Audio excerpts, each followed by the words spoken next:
जय हिंद दोस्तों। पिछले क्लास में हम प्रेजेंट इंडेफिनिट टेंस ख़त्म कर दिए थे। देखिए प्रेजेंट इंडेफिनिट टेंस के बारे में हम हर चीज़ बता दिए, ठीक है। और बाकी रहा कि ये क्लास ही बिगनर्स के लिए है, उसके बाद थोड़ा सा एडवांस लेवल वो भी हम बताएंगे। टाइम एंड टेंस में आपको अगर लग रहा है कि हम 10 या 12 क्लास बतलाने वाले, नहीं, 30 से भी ज़्यादा क्लास, 40-45 क्लास लेके चलने वाले। हम कह तो रहे हैं कि जीरो से लेके और जो आप बोलिए हीरो तक, एडवांस लेवल तक, जहाँ तक हम ले जा सकते हैं वहाँ तक आपको हम पहुँचाएँगे। मतलब इंग्लिश में जो डर है वो डर ख़त्म कर देंगे हम। एक आपको कहा जाता है कि एक तालाब में तैरने के लिए, नदी में तैरने के लिए सिखा देंगे, बाकी समुंदर में कूदना आपका काम है, वहाँ पे आपको खुद तैरना पड़ेगा। प्रेजेंट कंटिन्यूअस टेंस आज स्टार्ट करना है। एक बार रिपीट कर लेते हैं प्रेजेंट इंडेफिनिट टेंस क्या होता है। देखो, अगर प्रेजेंट टेंस में सब्जेक्ट किसी काम का आदि हो जाए तो उसे प्रेजेंट इंडेफिनिट टेंस में माना जाता है। अगर प्रेजेंट टेंस में सब्जेक्ट किसी काम का आदि हो जाए, प्रेजेंट टेंस में सब्जेक्ट किसी काम का आदि हो जाए तो उसे प्रेजेंट इंडेफिनिट टेंस कहते हैं। जैसे मैं पढ़ाता हूँ, तुम पढ़ते हो, वह खेलता है, वह हंसता है। और जनरली 99,99,999 सेंटेंस पे वो ट्रिक अप्लाई हो जाता है जो हम आपको बतलाएंगे। 99 लाख क्यों बोले, 99 करोड़, 99 लाख, 99,999 सेंटेंसेस पे वो ट्रिक अप्लाई होगा जो हम आपको बताएंगे। अब अपवाद में अगर एक आध सेंटेंस पे अप्लाई नहीं हुआ तो उसके लिए बच्चे की जान लोगे, मतलब मेरे जान लोगे यार। हर एक सेंटेंस पे अप्लाई होगा। क्या है ट्रिक? तो टेंस पहचानने के लिए हम बोले थे कि है हूँ को प्रेजेंट मानो, था थे थी को पास्ट, गागेगी को फ्यूचर मानो, टेंस हो गया लास्ट। मतलब एक चीज़ समझ में आ गया कि है हूँ प्रेजेंट है।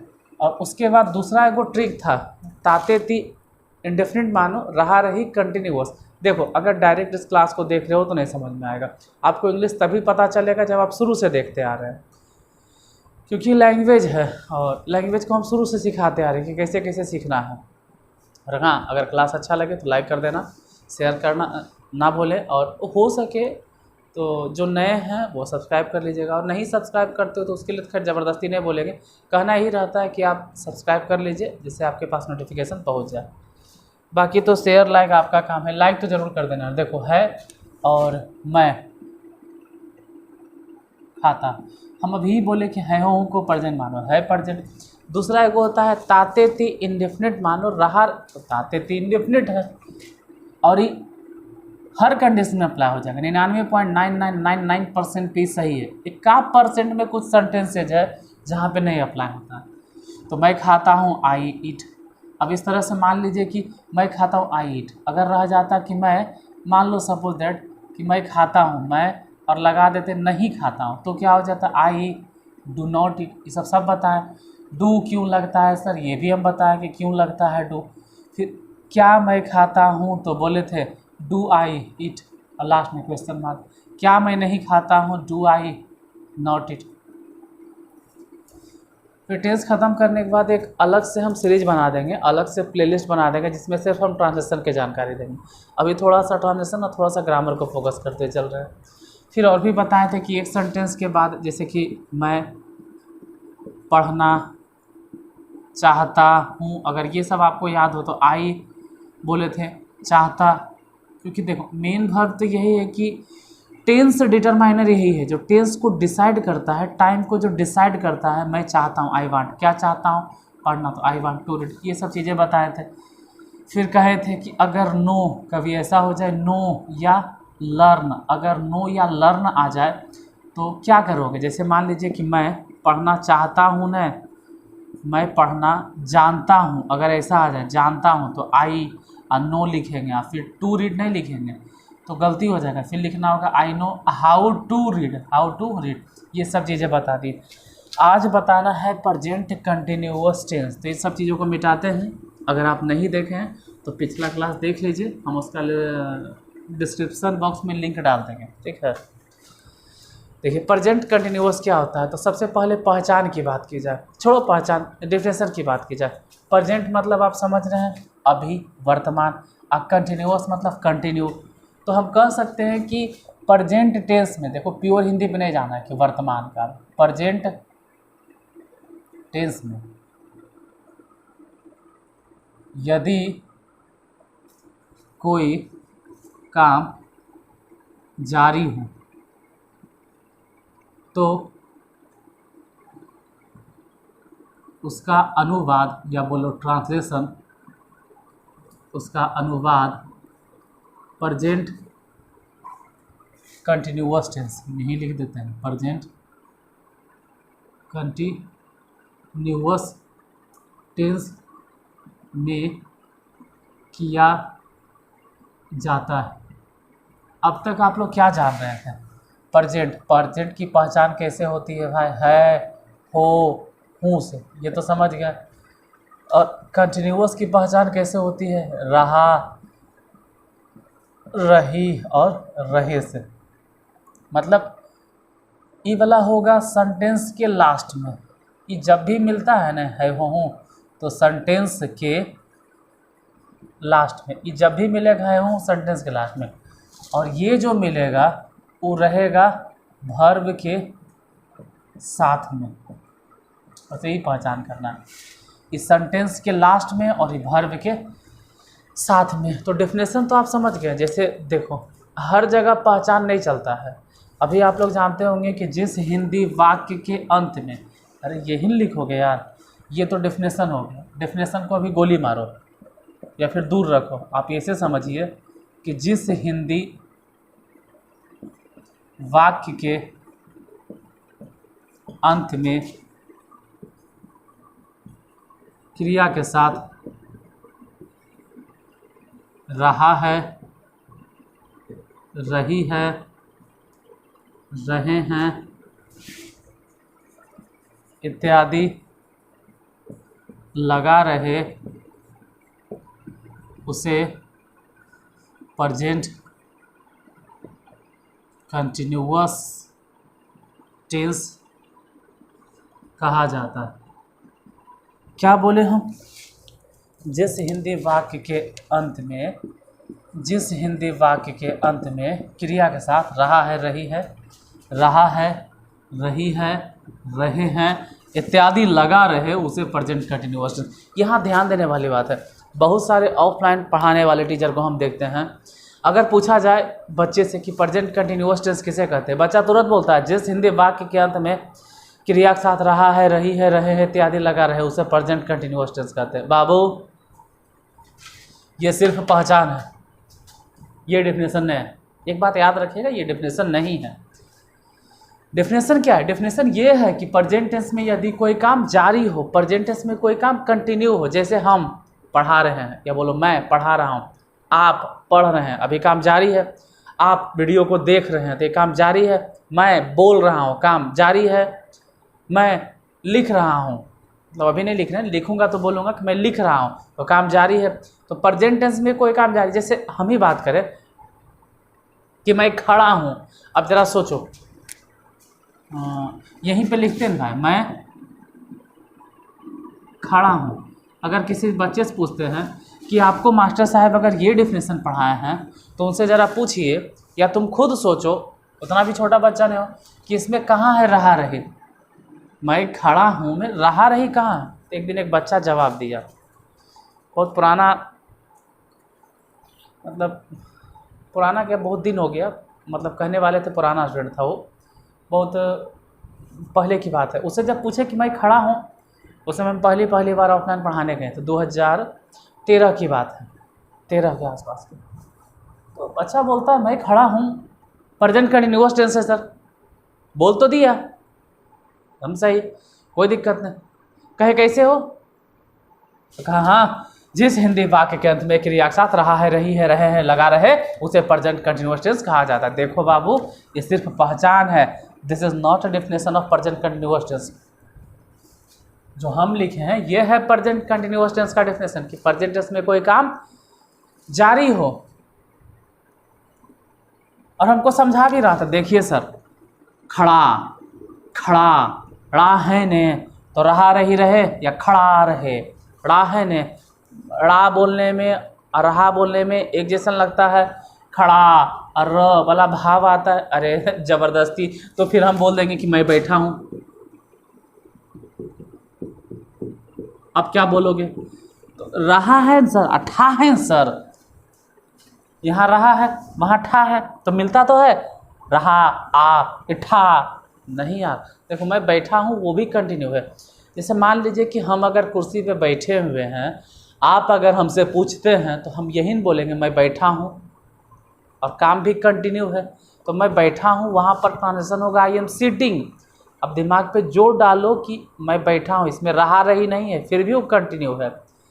तो ट्रांसलेशन जब भी बनता है डेफिनेशन से, ट्रांसलेट जब भी किया जाता है उसके डेफिनेशन से। और डेफिनेशन ये नहीं है जो आपको बताया गया है कि जिस हिंदी वाक्य के अंत में क्रिया के साथ रहा है, रही है, रहे हैं इत्यादि लगा रहे, उसे प्रेजेंट कंटिन्यूअस टेंस कहते हैं। एकदम सही, कोई डाउट नहीं। लेकिन ये पहचान है, डेफिनेशन तो ये है कि प्रेजेंट टेंस में यदि कोई काम जारी हो तो उसका अनुवाद प्रेजेंट कंटिन्यूअस टेंस में किया जाता है, या फिर वह सेंटेंस प्रेजेंट कंटिन्यूअस टेंस में कहलाता है। इसी तरह से जब हम प्रेजेंट इंडेफिनिट का डेफिनेशन पूछते हैं बच्चों से, तो कहता है जिस हिंदी वाक्य के अंत में क्रिया के साथ ता है, ती है, ते हैं इत्यादि लगा रहे, उसे प्रेजेंट इंडेफिनिट टेंस कहते हैं।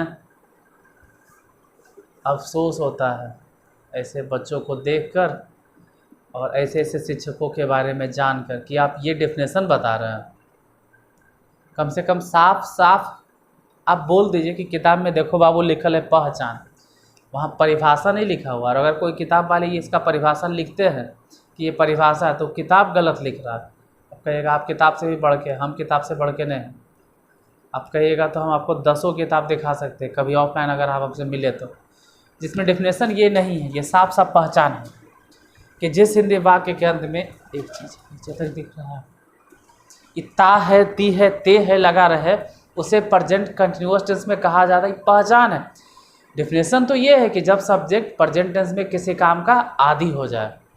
अगर आपसे कोई पूछे प्रेजेंट इंडेफिनिट टेंस किसे कहते हैं तो क्या बोलोगे? हमको मालूम है कि आज से पहले आप लोग यही बोलते थे, जिस हिंदी वाक्य के अंत में क्रिया के साथ ता है, ती है, ते है। आथा थोकते हैं ये सब डेफिनेशन सुन सुन के। हम डेफिनेशन बोलना है जिस हिंदी वाक्य के अंत में, नया नया डेफिनेशन ये बोलना है कि यदि प्रेजेंट टेंस में सब्जेक्ट किसी काम का आदि हो जाए उसे प्रेजेंट इंडेफिनिट टेंस में माना जाता है, या उस सेंटेंस को प्रेजेंट इंडेफिनिट टेंस में माना जाता है। या फिर कहिए कि प्रेजेंट इंडेफिनिट टेंस से स्वभाव का बोध होता है, उसके आदत के साथ साथ उसके व्यवहार का बोध होता है, अधिकार का बोध होता है। ये सब कह सकते हैं, मतलब डेफिनेशन बता सकते थे। हम डेफिनेशन बता दिए प्रेजेंट कंटिन्यूअस टेंस का, एक बार रिवीजन भी कर दिए, और 2-3 बार जोर दे के इसलिए बोल रहे हैं ना, एम्फेसाइज करके। देखो प्रेशर आपके ऊपर इसलिए डाल रहे हैं क्योंकि गलत डेफिनेशन मत पढ़ो। अगर आप सही चीज़ नहीं पढ़ते हैं कोई बात नहीं, गलत मत पढ़ो।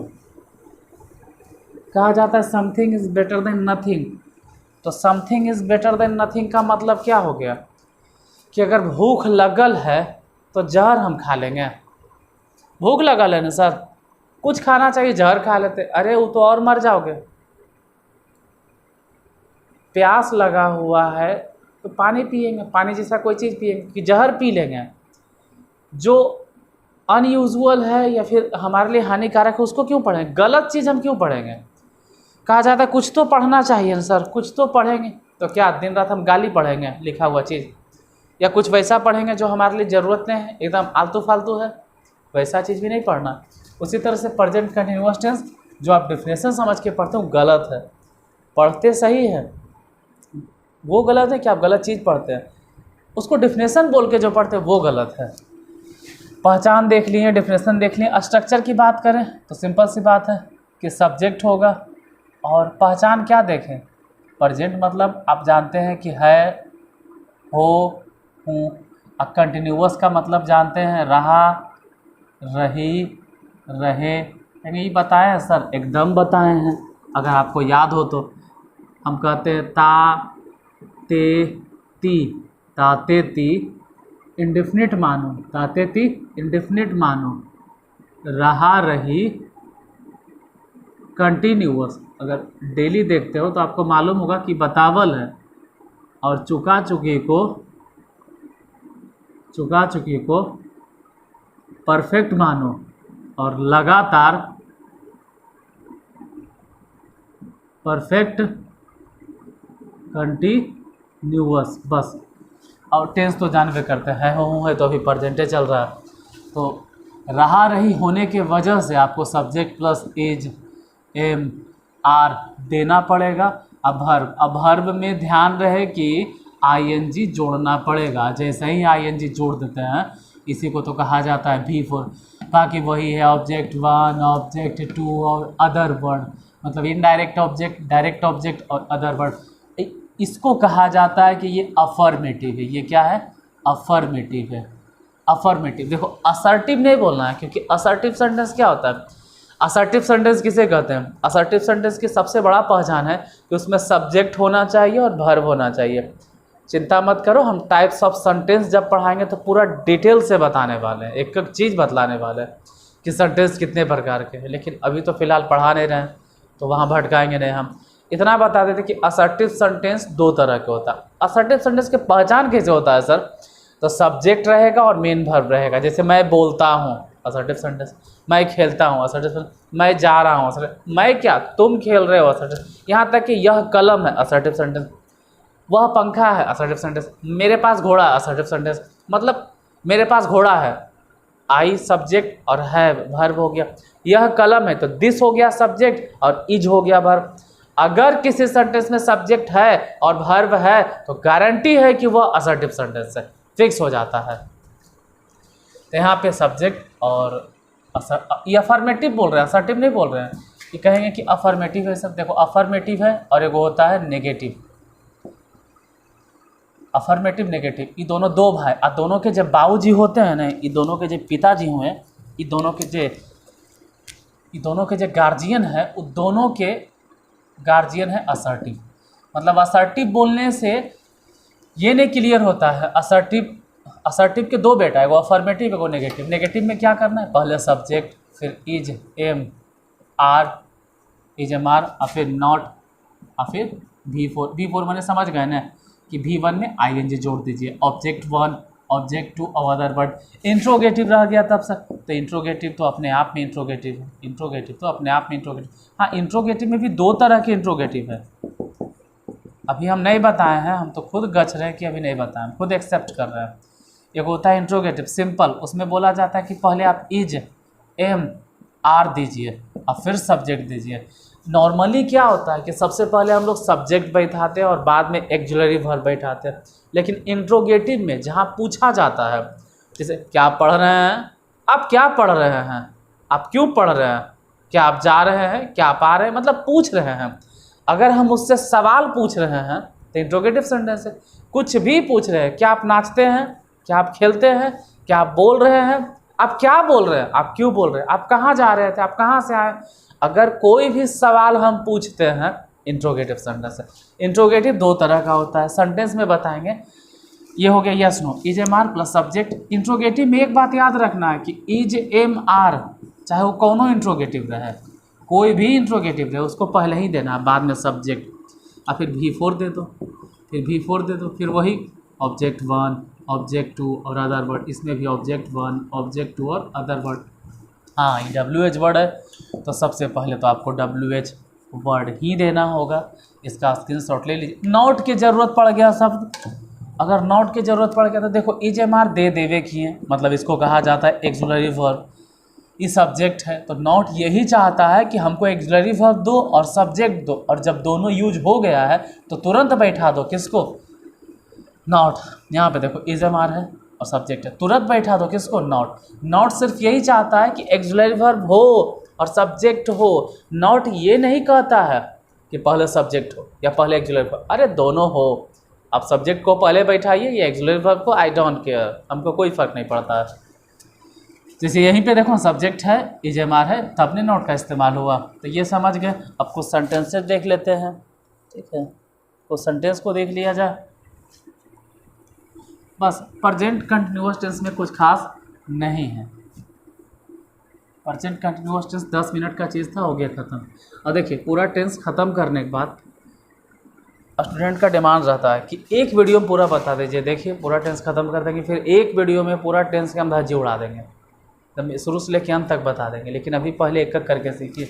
होता क्या है, जैसे मान लो तुम पढ़ रहे हो, देखो इसमें ज़्यादा टेंशन नहीं लेना है। तुम के आप जानते हो यू, और हो के भी आप जानते हैं आर। अब पढ़ना क्या होता है रीड। इसमें ज़्यादा दिमाग नहीं लगाना पड़ा। हो के अंग्रेजी आर जानते थे, हो गया। या फिर ऐसे समझो कि यू के साथ आर ही लगता है। ये सब तो बच्चे वाला चीज़ है, हम बच्चा वाला भी चीज़ बताएंगे, लेकिन अभी बच्चा वाला उतना नहीं जाना है। यू आर रहा रही होने के वजह से रीडिंग हो जाएगा। जैसे देखिए मैं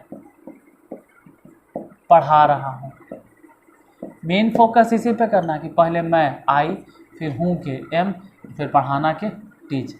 और ING तो इसलिए जोड़ना पड़ता है ना क्योंकि काम कंटिन्यू है। हाँ यही चीज़ अगर रह जाता कि मैं अंग्रेजी पढ़ा रहा हूँ, अंग्रेजी पढ़ा रहा हूँ, तो हो जाता है बच्चे को कन्फ्यूज़न।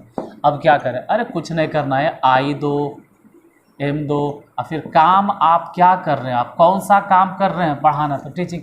बाद में भले बताइए कि आप कर क्या रहे हैं, मैं पढ़ा रहा हूँ, क्या पढ़ा रहे हैं, तो बाद में बता दीजिए कि मैं पढ़ा रहा हूँ इंग्लिश, बाद में बताना है। कुछ बच्चे क्या करते हैं, इसको ऐसे लिख देते हैं IM, जिनको इंग्लिश का नॉलेज नहीं होता है बेचारा, वो गलती कर देता है। पहले IM इंग्लिश लिखता है, अब बाद में लिख देता है टीचिंग, जो कि गलत है। किसी भी तरह का टेंस, कोई भी सेंटेंस मिले, कोई भी सेंटेंस नहीं बोलेंगे, खास करके टेंस की बात कर रहे हैं, तो पहले आपको सब्जेक्ट ऑक्सिलरी वर्ब देना है। अब उसमें पहले ऑक्सिलरी वर्ब को बैठा दो या सब्जेक्ट को। देखो अगर आप अफर्मेटिव सेंटेंस या नेगेटिव सेंटेंस बना रहे हैं तो पहले किसको बैठाएंगे, सब्जेक्ट को, और फिर किसको, ऑक्सिलरी वर्ब को, और फिर किसको, मेन वर्ब को। तो मेन वर्ब इंग्लिश थोड़ा है, मेन वर्ब कौन था, टीचिंग। इसीलिए गलत हो गया, पहले सब्जेक्ट फिर ऑक्सिलरी वर्ब फिर टीचिंग। मान लीजिए कि अगर ऐसे रह जाता, क्या मैं अंग्रेजी पढ़ा रहा हूँ, अगर इंट्रोगेटिव भी रह जाता तो आप क्या करते, क्या मैं अंग्रेजी पढ़ा रहा हूँ, तो शुरू में क्या है, इसलिए पहले आपको देना पड़ेगा एम। जाहिर से बात है इंट्रोगेटिव है, हम पूछ रहे हैं क्या मैं अंग्रेजी पढ़ा रहा हूँ, तो पहले ऑक्सिलरी वर्ब और फिर आई। और बोले ना कि सेंटेंस, टेंस में खास करके टेंस में कोई भी टेंस वाला सेंटेंस हो, चाहे present indefinite, present continuous, present perfect, present perfect continuous, past indefinite, past continuous, past perfect, कोई भी टेंस वाला सेंटेंस हो, अगर ऑक्सिलरी वर्ब दे दिए, सब्जेक्ट दे दिए, तुरंत वर्ब दीजिए। वर्ब क्या है, पढ़ाना, टीचिंग दो, और बाद में दे दो क्या पढ़ाते हैं, इंग्लिश। अब कुछ स्टूडेंट को ऑब्जेक्शन होगा, हम समझ सकते हैं, कुछ को ऑब्जेक्शन होगा। अभी तो आप बोले थे कि अगर ऑक्सिलरी वर्ब हो जाता है, सब्जेक्ट हो जाता है, तो तुरंत देना चाहिए कुछ नोट देना चाहिए, लेकिन कहीं इसमें नोट नज़र आ रहा है, फिर कैसे दें। जैसे मान लीजिए कि अगर ऐसे रह जाता, क्या मैं अंग्रेजी नहीं पढ़ा रहा हूँ, ऐसे रहता सेंटेंस, तो जाहिर से बात है कि ये इंट्रोगेटिव सेंटेंस है, हम क्वेश्चन पूछ रहे हैं, और जब क्वेश्चन पूछ रहे हैं तो पहले ऑक्सिलरी वर्ब भी देना होगा। फिक्स है, ऑक्सिलरी वर्ब दे दो एम, फिर ऑक्सिलरी वर्ब के बाद पूरा सब्जेक्ट, और अब auxiliary verb not auxiliary verb माने क्या, is, am, are, was, were, do, does. देखो ये सब पढ़ावल है यार, उसका लिंक डिस्क्रिप्शन बॉक्स में हम डाल देंगे, अक्षय मैथ क्लासेस, उस पर जाके चेक कीजिए, पूरा वर्ब एडजेक्टिव सब पढ़ाएं। लेकिन टेंशन वाली बात नहीं, हम इस पर भी डिटेल से बताएंगे, इस चैनल पे पूरा डीपली बताएंगे। कहते हैं ना कि जीरो से लेके आपको हीरो तक पहुंचाएंगे, नहीं हीरो तो नहीं बोलेंगे, लड़की लोग उसको क्या बनाएंगे, मतलब आपके मन से इंग्लिश का डर एकदम ख़त्म कर देंगे हम। तो टाइम आने पर वो भी बताएंगे, लेकिन फ़िलहाल अभी इस पर फोकस करना है कि MI हो गया, ठीक है। अब क्या करें, क्या मैं अंग्रेजी नहीं पढ़ा रहा हूँ, तो एम दे दिए, आई दे दिए, MI दोनों हो गया, तो MI तुरंत उसके बाद क्या देना होगा, नॉट यही कहता है कि हमको सब्जेक्ट ऑक्सिलरी वर्ब चाहिए, कोई भी पहले रहे कोई फ़र्क नहीं पड़ता है, नॉट देते MI नॉट। अब बाद में दीजिए पढ़ाना, MI नॉट टीचिंग, क्या मैं नहीं पढ़ा रहा हूँ, हो गया। बाद में फिर जैसे अंग्रेजी तो एक तरह से ऑब्जेक्ट है, अंग्रेजी ऑब्जेक्ट है, तो ऑब्जेक्ट को बाद में दीजिए इंग्लिश। और कोई भी डरेगा नहीं कि आप एम के बारे में नहीं पढ़ाएं, एम देखो ऑक्सिलरी वर्ब है, बार बार ऑक्सिलरी वर्ब बोल रहे हैं। ऑक्सिलरी वर्ब टोटल मिलाकर 11 और 13 24 गो है, हम वो सब चीज़ों को पढ़ाएंगे इस चैनल पर भी। पहले ऑक्सिलरी वर्ब, फिर सब्जेक्ट, एम ही क्यों, कभी कभी आर भी हो सकता है। मान लीजिए एम नहीं मिलेगा, कहीं कहीं आर मिल जाएगा, तो वहाँ पे क्या करोगे, कभी आर भी मिल जाता।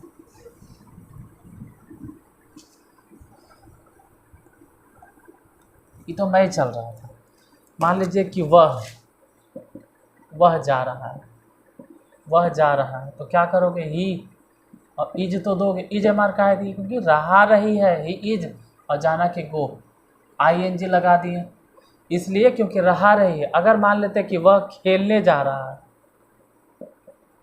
वह खेलने जा रहा है, और हमेशा आप मेरा वीडियो देखते हैं तो आपको हम पढ़ाए थे कि वह के ही और इज। अब वर्ब कौन है जो टाइम को डिसाइड कर रहा है, खेलना या जा रहा, जाहिर सी बात है जा रहा है, तो ही इज़ गोइंग, और बाद में बता देंगे कहाँ जा रहा है, वह क्यों जा रहा है, काहे जा रहा है, तो खेलने जा रहा है। तो हम बोले थे कि अगर खेलना के खेलना मिले तो प्लेइंग भी कह सकते हैं, उसको जरंड बोलते हैं। लेकिन यहाँ जरंड वरंड और इन्फिनिटिव इसके फिर हम नहीं पढ़ेंगे, सिंपल खेलना के खेलना है तो टू प्ले। और बाकी हो सकता है तो प्रेजेंट कंटिन्यूअस का नेक्स्ट पार्ट हम लेके आएंगे। इसे हो गया प्रेजेंट कंटिन्यूअस, जितना जानकारी देना था दे दिए, बाकी तो ग्रामर सेक्शन चलेगा। एक अलग से हम सीरीज लेके आएंगे टेंस का, जो कि ट्रांजिशन सेक्शन होगा। इसमें तो ग्रामर और ट्रांजिशन दोनों को फोकस करेंगे। पहले हम आपको ट्रांजिशन थोड़ा बहुत सिखा रहे हैं, थोड़ा थोड़ा, फिर एक अलग से सेक्शन लाएंगे जिसमें ओनली ग्रामर रहेगा, सिर्फ ग्रामर सेक्शन रहेगा, और एक अलग से सेक्शन लाएंगे जिसमें सिर्फ ट्रांजिशन रहेगा। तो आज यहीं तक। अगर क्लास अच्छा लगे तो लाइक कर देना यार, एक दो लोगों को शेयर कर देना। फिर मिलते हैं अगले क्लास में। आज के लिए धन्यवाद।